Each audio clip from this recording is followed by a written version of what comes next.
تھا کہ اس کو کیوں غصہ دلایا آپ نے؟ سرکار میری جان میں آپ کو بتا دوں تو امام مسلم لکھ رہے ہیں کہ اگر ایک وقت میں بھی وہ تھے نا تو ان کی حدیث حجت ہے. جی جب اگر ثابت تو انہوں نے کہا دودھ میرے بھائی کو یہ سب پتا ہے تب بھی حدیث قبول ہوگی. اب آپ نے بیچ میں نہیں بولنا, میں 2 منٹ میں آپ کو جواب دوں گا, اس کے بعد آپ تشریف لے جائیے. ایک راوی کی کسی دوسرے سے ملاقات اور سماعت ثابت ہے لیکن وہ راوی مدلس ہے. میں نے کہا تھا بیچ میں نہیں بولنا, آپ تیسری بار بولیں گے میں آپ کو باہر نکال دوں. آواز آ رہی ہے؟ آواز آ رہی ہے جناب, بات کریں. جی اللہ یاری صاحب, میں گیا تھا انجینئر محمد علی مرزا صاحب کے پاس. آپ جو ہے نا کون بول رہے آپ ہیں؟ کو پہلے بتایا. آپ کون بول رہے ہیں بھائی؟ نور الحسن بات کر رہا او ہوں. نور نور بھائی, الحسن کیسے ہیں, بات کر خیریت سے ہیں؟ جی کرم اللہ پاک کا. اللہ یاری جی صاحب, جناب, کیا حکم ہے بھائی؟ اللہ یاری صاحب, میں گیا تھا علی بھائی کے پاس, انجینئر محمد علی مرزا صاحب کے جی پاس سر, نا. جی جناب. تو ان سے میری وہی حدیث خلیفتین پہ جو ہے نا انہوں نے مجھے دعوت دی تھی خود ہی. بہرحال میں گیا وہاں پر ان سے جو ہے نا. اچھا, ایک آدمی نے مجھے کلپ بھیجا کہ وہ کسی کو ڈانٹ رہے تھے حدیث خلیفتین پہ, وہ آپ ہی تھے؟ وہ میں نے دیکھا نہیں ہوں لیکن وہ جی اتنا جی مجھے اندازہ ہوا کہ کسی کو وہ کسی پہ غصے ہو رہے تھے نا, وہ آواز اٹھا رہے تھے. وہ آپ ہی تھے یا کوئی اور تھا؟ جی جی اللہ یاری صاحب, وہ میں ہی تھا. اچھا اچھا وہ میں ہی تھا. کہ اس کو کیوں غصہ دلایا آپ نے؟ سرکار میری جان میں آپ کو بتا دوں تو امام مسلم لکھ رہے ہیں کہ اگر ایک وقت میں بھی وہ تھے نا تو ان کی حدیث حجت ہے. جی اگر ثابت تو انہوں نے کہا دودھ میرے بھائی کو یہ سب پتا ہے تب بھی حدیث قبول ہوگی. اب آپ نے بیچ میں نہیں بولنا, میں 2 منٹ میں آپ کو جواب دوں گا, اس کے بعد آپ تشریف لے جائیے گا. امام مسلم نے مقدمے میں یہ لکھا ہے کہ مدلس کی ان کی روایت سماع کی تصریح کے بغیر ضعیف تصور ہوگی جب تک کہ وہ راوی کنفرم نہ کر دے کہ اس نے یہ روایت کس سے سنی. اب ایک راوی کی کسی دوسرے سے ملاقات اور سماعت ثابت ہے لیکن وہ راوی مدلس ہے. میں نے کہا تھا بیچ میں نہیں بولنا, آپ تیسری بار بولیں گے میں آپ کو باہر نکال دوں. وہ دراصل انہوں نے مجھے خود ہی دعوت بھی دی تھی آنے کی. دراصل میں نے تو ان سے جو ہے نا لائیو سیشن میں سوال کیا تھا, جس طرح میں آپ سے بات کروں اسی طرح میں نے ان سے سوال کیا تھا. تو انہوں نے کہا تھا کہ آ جائیں تو میں انشاءاللہ آپ کو تسلی کرواؤں گا. تو بہرحال میں گیا. انہوں نے آپ رہنے والے کہاں کے ہیں, کہاں سے گئے تھے ان کے پاس؟ جی میں یہ راول پنڈی سے کا رہنے والا ہوں. اچھا پاکستان راول پنڈی سے, خدا آپ کو سلامتی دے. اچھا, وہاں گئے تو کیا ہوا پھر؟ تو انہوں نے خود ہی بلایا تھا کہ مجھے وہاں پہ سیٹسفائی کریں گے. تو بہرحال میں وہاں گیا تو میں نے ان سے گفتگو شروع کی. انہوں نے مجھے ٹائم دیا 2 منٹ کا. جیسے ہی میں یعنی کہ بولنا شروع ہی کیا تو انہوں نے بیچ میں مجھے جو ہے نا 2 دفعہ مجھے انہوں نے خود بیچ میں روکا کہ نہیں, آپ جو کہنا چاہ رہے ہیں وہ میں بیان کرتا ہوں. میں نے کہا ٹھیک ہے آپ بیان کریں. جیسے کہ وہ صحیح مسلم کا مقدمہ ہے, وہ میں نے جو ہے نا مقدمہ پڑھا تھوڑا سا, تو انہوں نے پھر باقی خود ہی انہوں نے نا پڑھنا شروع کر دیا. تو پھر جب وہ جیسے جیسے انہوں نے کہا کہ آپ نے بولنا نہیں ہے بیچ میں نا, تو حالانکہ انہوں نے جیسے ہی مقدمہ پڑھنا شروع کیا بیچ میں کچھ چیزیں ایسی انہوں نے بیان کی جو میں ساتھ ساتھ سمجھنا چاہ رہا تھا ان سے. تو میں نے اس لیے ان کو کہا کہ یہاں پہ مجھے تھوڑا سمجھائیں, لیکن وہ آگے سے مجھے انہوں نے کہا کہ جو ہے نا آپ میری بات میں نہ بولیں, اگر آپ بولے تو میں آپ کو باہر نکال دوں گا اکیڈمی سے. اس طرح کی انہوں نے بہرحال مجھے. آپ کو یاد ہے آپ کیا پوچھنا چاہ رہے تھے اس سے؟ جی جی میں نے ان سے پوچھا یہ تھا کہ یہ جو اصول آپ نے بیان کیا حدیث خلیفتین کے حوالے سے, انہوں نے اصول ایک بیان کیا کہ ہر حدیث کا جو مدلس راوی ہوتا ہے اس کی ہر حدیث کا الگ سے سماع جو ہے نا وہ ثابت کرنا ہے آپ نے. تو پہلے تو انہوں نے جو آپ اگر شروع میں دیکھیں تو میری جو ان سے ڈیبیٹ ہوئی تو انہوں نے کہا کہ آپ جو ہے نا اس کا سماع کی تصریح پیش کریں. تو ہم نے سماع کی تصریح دکھا دی شریک کی رکین کے ساتھ.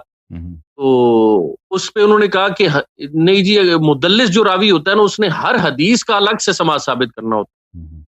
تو یہ اللہ یاری صاحب میں نے آپ سے بھی جو ہے نا اسی لیے میں آپ سے سوال پہ اسی لیے آیا ہوں کہ آپ بھی بیان کریں. آپ اہل سنت کی کتابوں کا بہتر مطالعہ رکھتے ہیں, تو کیا کوئی اصول ایسا ہے کہ ہر حدیث جو مدلس ہے اس کی ہر حدیث کا جو ہے نا اس نے الگ سے سماع ثابت کرنا ہے؟ کیونکہ انجینئر صاحب اس بات یقین ہے, انہوں نے مجھے بہرحال وہ میرے پھر بھی استاد محترم ہے, میں نے ان سے بہت کچھ سیکھا ہے. اور انہوں نے پھر مجھے بڑا افسوس ہوا کہ ان کے جو شاگرد ہیں اور انہوں نے خود اپنے چینل سے مجھے جو ہے نا ایک غالی رافضی کر کے نا, حالانکہ میں نے حدیث خلیفتین ان سے سیکھنے گیا تھا, انہوں نے مجھے غالی رافضی کہہ کے جو ہے نا رپلائی کیا کہ غالی رافضی جو ہے نا نور الحسن غالی رافضی ہے. تو جو ہے نا ان کے ساتھ یعنی کہ یہ ہم نے معاملہ کیا ہے. اکیڈمی میں بلا کے، تو یہ ان کے جو شاگرد ہیں انہوں نے اپنی جو ہے نا ویڈیوز چڑھائی، حالانکہ میں نے وہاں پہ انہوں نے مجھ سے عقیدہ بھی پوچھا کہ آپ یا علی مدد کو کیا سمجھتے ہیں، تو میرا عقیدہ الحمدللہ، میں نہ اہل تشیع کو کے عقیدوں کو اون کرتا ہوں، نہ اہل سنت کے جو یہ اس طرح کے انجینئر صاحب نے خود بیان کی ہے جو مطلب ہے عقیدہ توحید، میں اسی کو مانتا ہوں۔ تو میں نے کہہ دیا، میں نے اسی ٹائم کہا کہ میں یا علی مدد کو تو شرک سمجھتا ہوں، میں اللہ کے علاوہ کسی سے مدد مانگنے کا قائل نہیں ہوں، لیکن مجھے حدیث خلیفتین بیان کرنے پر اگر آپ غالی شیعہ کہہ رہے ہیں تو یہ تو زیادتی ہے، اور وہ حدیث بھی جو ہے نا اہل سنت کی کتابوں میں موجود ہے، اور تقریباً 10 محدثین نے اس پر صحیح کا حکم لگایا ہے۔ مجھے بڑا افسوس ہوا، لیکن وہ میرے استاد ہیں، وہ پھر بھی انہوں نے مجھے جو جیسے کہا، مجھے جو ہے نا پھر بھی برا نہیں لگا، جو ہے نا انہوں نے مجھے جس طرح بھی آگے سے مجھے انہوں نے روکا اور کہا کہ میں آپ کو نکال دوں گا اکیڈمی سے اگر آپ نے دوبارہ یہ اس طرح بیچ میں بولے تو۔ حالانکہ میں ان کا لیکچر سننے تو نہیں گیا تھا، میں تو سوال لے کے گیا تھا، اس کے سوال میں 10 سوال اور ہوتے ہیں، آپ استاد ہیں، آپ کا کام ہے کہ مجھے ان 10 سوالوں میں جو میرے ذہن میں اٹھتے ہیں ان کے جواب جو ہے نا آپ دیں، نہ کہ آپ اس طرح سے میرے ساتھ بیہیویئر اپنائیں۔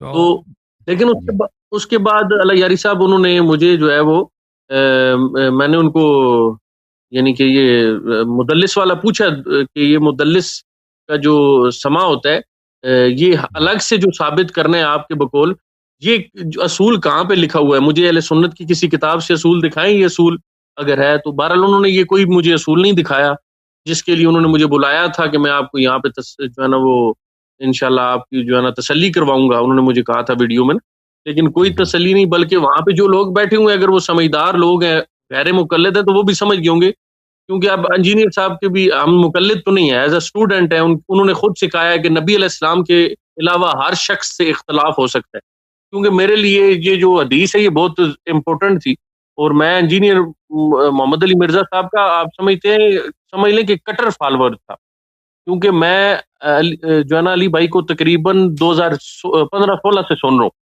عقیدہ توحید کے حوالے سے میرا مطلب ہے میں تشیع کے عقائد کو بھی نہیں سمجھتا صحیح، اور نہ ہی میں اس کے باقی بریلوی دیوبندیوں کے اچھا نور بھائی بات سنیں، ایک بات آپ کی خدمت میں عرض کریں، پہلی بات توحید کے متعلق آپ کو میں انشاءاللہ، آپ ہمارے بھائی ہیں، آپ ہمارے چھوٹے بھائی ہیں، میں آپ کو دعوت دیتا ہوں کہ انشاءاللہ تبارک و تعالی آپ کے فرقے کی جو علماء ہیں جو سمجھتے ہیں کہ شیعہ جو ہے توسل کرتے ہیں یا استغاثہ کرتے ہیں یہ شرک ہے، اور آپ لوگوں کا عقیدہ جو ہے وہ صحیح ہے توحید کے متعلق، انشاءاللہ تبارک و تعالی آپ کے فرقے کا جو بڑا سے بڑا عالمی جو آپ کو مل سکتا ہے، اگر ان میں کوئی ایسا مرد ہے جو توحید کے متعلق مجھ سے بات کرنا چاہے۔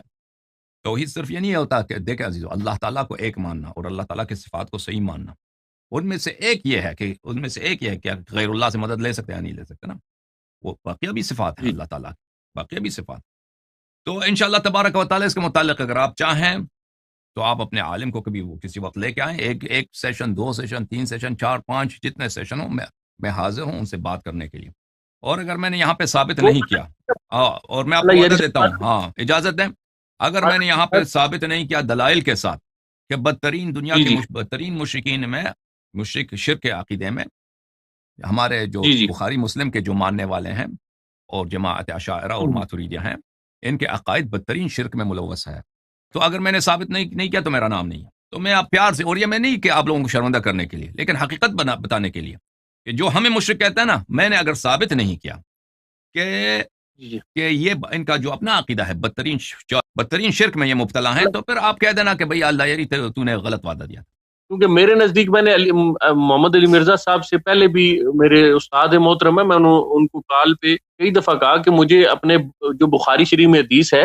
کہ میری امت میں 12 خلفاء آئیں گے، تو وہ 12 خلفاء پورے کر کے دکھائیں مجھے، اہل سنت کے جو مطلب ہے عقائد ہیں ان کے مطابق وہ 12 خلفاء کون سے ہیں، مجھے ذرا پورے تو کر کے دیں۔ تو انجینئر صاحب نے کہا کہ 6 نون ہے تو باقی ان نون ہے۔ مجھے اس ٹائم سے تھوڑا دل میں تھا کہ یار اہل سنت کا مقدمہ یہاں پہ تھوڑا لوز ہے، کیونکہ یہ کہتے ہیں کہ 6 جو ہے نا نون خلیفہ ہیں، باقی ان نون ہے، تو آخری امام مہدی ہیں، یہ کوئی بات تو نہ ہوئی، رسول اللہ نے تو 12 خلفاء بتا کے گئے ہیں۔ تو اس کے بعد مجھے یہ جب حدیث خلیفتین کا پتہ چلا تو اس کے اوپر میں نے بڑے بڑے علماء کے محدثین کے جو ہے نا وہ تحقیق بھی پڑھی، انہوں نے صحیح لکھا ہوا ہے۔ آپ سنیں میری جواب سنیں، تھینک یو۔ دیکھیں میرے بھائی نور بھائی، آپ نے جو سوال کیا ہے محمد علی مرزا صاحب سے، آپ نے ان کو ایک کارنر میں ڈال دیا ہے۔ وہ شخص دیکھیں، ان لوگوں سے ایسے سوال کرو نا تو یا تو ان کو اعتراف کرنا پڑے کہ ان کا پورا جو ہے سسٹم باطل ہے۔ تو آپ نے ان کو ایسا سوال کیا ہے تو اس کے پاس چارہ نہیں ہے سوائے اس کے کہ آپ کو وہ چپ کر دے اور چپ کر کے وہاں سے نکال دے۔ اور اس نے بالکل صحیح کہا ہے کہ وہ آپ کو وہاں سے نکال دیتا، بالکل یہی کہ اس کے پاس کوئی طریقہ کار نہیں ہے۔ اس نے ہمیں بہت دفعہ میں چیلنج دی ہے، کئی ایک دفعہ سے زیادہ، پھر ہر دفعہ چیلنج سے خود پھر جاتا ہے۔ اسی توحید پہ اس نے یا علی مدد کہنے پہ اس نے چیلنج دیا تھا، پھر اسی سے پھر گیا بھاگ گیا۔ وجہ کیا ہے؟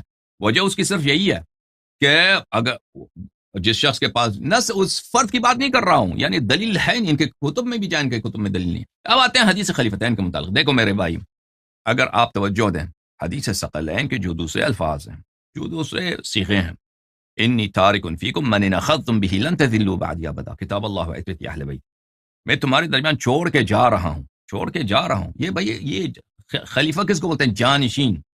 جانشین کو بولتے ہیں، یعنی میرے جانشین، میرے بعد جو تمہارا امور سنبھالے گا، ٹھیک ہے نا۔ یہ جملہ میں نے پچھلی دفعہ بھی کسی نے کال کیا تھا، شاید آپ نے کال کیا تھا، میں نے توضیح دی تھی، یہ جملہ خلیفہ ہی کی بات ہو رہی ہے۔ محمد علی مرزا صاحب وہ چاہتے ہیں کہ اس حدیث کو تسلیم نہ کریں، تو آپ اتنی دوسری حدیثوں کا کیا کریں گے؟ محمد علی مرزا صاحب انہوں نے رسول پاک صلی اللہ علیہ وسلم کے الفاظ آپ بخوبی دیکھ لیں، یہ سنن ترمذی میں اور دوسری کتب میں یہ بکرات بہت سارے طرق کے ساتھ، یہ کتاب ہے الصواعق المحرقہ للحافظ ابن حجر الہیتمی المکی، شاپ دار الوطن، اور یہ کتاب بھی اس نے کیا لکھا ہے؟ الصواعق المحرقہ علی اہل الرفض والضلال والزندقہ، یعنی وہ آسمان سے جو آگ والے گولے ہیں، آگ والے گولے جو جلاتے ہیں، جو جلانے کے لیے، محرقہ جلانے کے لیے، کس کو جلا دے گا یہ آگ والے گولے؟ اہل الرفض، روافظ کو۔ روافظ کون ہے؟ روافظ گناہ، وہ گمراہ ہیں اور زندقہ ہیں، زندیق ہیں۔ اس نے یہ کتاب کس لیے لکھا ہے؟ آگ کے گولے برسانے کے لیے، کس پر؟ روافظ پر، جو گمراہ ہیں اور جو زندیق ہیں۔ یعنی اتنا کٹر یہ جو ہے کیا ہے، شیعوں کے خلاف آدمی ہے۔ یہاں پر آپ کو لے کے آتے ہیں حدیث ثقلین میں، وفی روایت صحیحہ انی تارک، یہ روایت صحیح ہے اور اس کے طرق بہت زیادہ ہیں، ابھی آپ کو بتاتے ہیں۔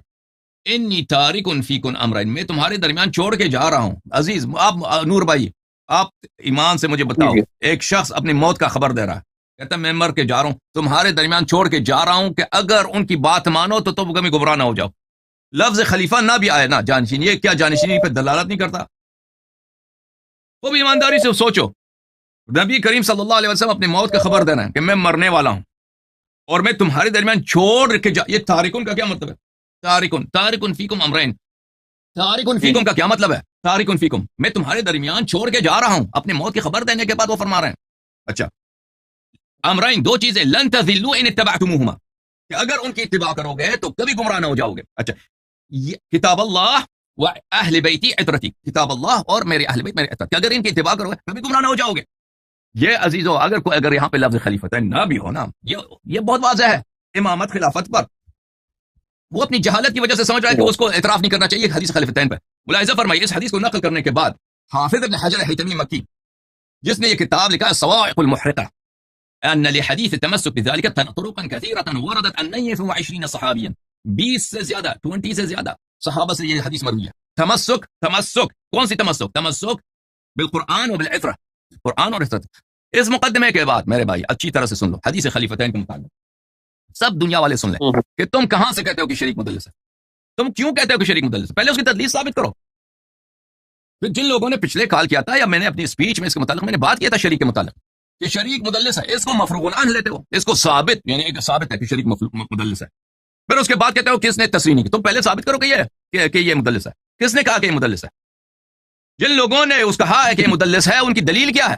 کیا انہوں نے ان کو دیکھا ہے؟ جو شخص صدیوں کے بعد ہاں، میں نے آپ کا بیان سنا تھا تو میں نے جا کے یہی دو چیزیں کی ریکوائرمنٹ کی تھی علی بھائی سے نا، میں نے کہا تھا ایک تو مدلس ثابت کریں اسے، اور دوسرا مجھے جو ہے نا یہ اصول بتائیں کہ یہ اصول کہاں لکھا ہوا ہے کہ ہر حدیث کا الگ سے سما ثابت کریں۔ ان دونوں باتوں کا انہوں نے مجھے کوئی جواب نہیں دیا۔ بالکل آپ کی خدمت میں عرض یہی ہے کہ پہلے مدلس ہونا ثابت کریں، مدلس ہونا بھی ایسا قول ہو جس کا قول ہمارے نزدیک کو قبول ہو، کہ ایک شخص اس نے دیکھا ہے، اس کا شاگرد، وہ کہتا ہے یہ مدلس ہے آدمی. اگر صدیوں بعد ایک شخص آتا ہے کہتا ہے فلانی مدلس ہے، وہ یہ کس کے لیے حجت ہے؟ یہ کسی کے لیے حجت ہے عزیزو. اب دوسری بات ہے، یہ مدلس جو ہے، سب مدلس ایک درجے کے نہیں ہوتے. علماء جانتے ہیں اس بات کو، اہل حدیث جانتے ہیں، سب مدلس ایک درجے کے نہیں ہوتے. میں نے پچھلی کتاب تقریرات میں آپ کو دکھایا، تعریف اہل التقدیس بمراتب الموصوفین بالتدلیس. یہ حافظ ابن حجر کی کتاب ہے. حافظ ابن حجر جو تہذیب و تہذیب کا لکھنے والا ہے، جو فتح الباری کا لکھنے والا ہے، جو الاصابہ کا لکھنے والا ہے، جو تقریب و تہذیب کا لکھنے والا ہے، اور احادیث کی پہچان میں اس کی کوئی ثانی نہیں ہے، اور رجال کی پہچان میں، رجال حدیث کی معرفت میں اس کی کوئی ثانی نہیں ہے. اور یہ شخص یہ کوئی رافضی بھی نہیں ہے، شیعوں کا کٹر دشمن ہے یہ شخص. ابن حجر جو ہے، ابن حجر معرفت احادیث میں یہ سب، اگر کوئی شخص کہہ دے کہ ابن حجر کی کوئی ویلیو نہیں ہے، دیکھیں وہ شخص نہایت ہی جاہل، نہایت ہی نادان ہے. تمام علماء جتنے ہیں حدیث کے محققین ہیں، چاہے وہ البانی صاحب ہوں، چاہے وہ اللہ آپ کا بلا کرے اعظم گڑھ کے جو ہے محدث ہیں، کیا نام ہے ان کا، حبیب الرحمن اعظمی صاحب، جو ابھی پرانے ابھی ہمارے زمانے میں جو بزرگ مشہور محدثین گزرے ہیں، یہ ہوں، یا ان سے ہمارے دور میں ابھی فی الحال جو حدیث میں تحقیق کرنے والے لوگ ہیں، یا ہمارے پچھلے نسل میں جو لوگ گزرے ہیں، یا ان سے پچھلے نسل میں جو لوگ گزرے ہیں جنہوں نے حدیث پہ کتاب لکھی، یہ سب جانتے ہیں، یہ سب کے سب محتاج ہیں ابن حجر کے کتب کے، ابن حجر کے تصنیفات کے.